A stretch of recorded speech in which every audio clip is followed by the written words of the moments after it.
Charles Baudelaire was born in 1821, and by the year of his death in 1867, he had become one of the most astounding and unique poets in all literature.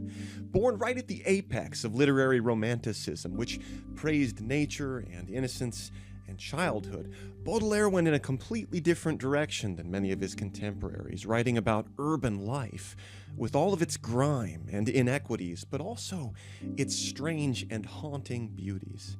The first decadent poet, the first modernist poet. I think the best way we can learn about Baudelaire's sensibility is to hear a quote from his essay, The Painter of Modern Life, published in 1863. Here it is. Nature teaches us nothing, or practically nothing. I admit that she compels man to sleep, to eat, to drink, and to arm himself as well as he may against the inclemencies of the weather. But it is she, too, who incites man to murder his brother, to eat him, to lock him up, and to torture him.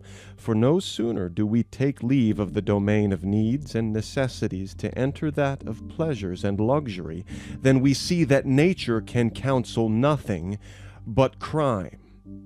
I ask you to review and scrutinize whatever is natural, all the actions and desires of the purely natural man.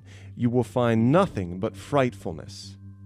Everything beautiful and noble is the result of reason and calculation. Crime, of which the human animal has learned the taste in his mother's womb, is natural by origin.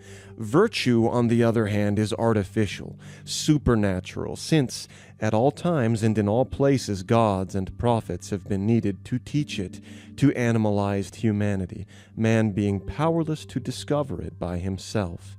Evil happens without effort, naturally, fatally. Good is always the product of some art. Fashion should thus be considered as a symptom of the taste for the ideal which floats on the surface of all the crude, terrestrial, and loathsome bric-a-brac that the natural life accumulates in the human brain as a sublime deformation of nature, or rather a permanent and repeated attempt at her reformation. And you can see quite an unconventional inversion there. Makeup and art are what is beautiful. Unadorned nature is crude, brutish, and uninteresting.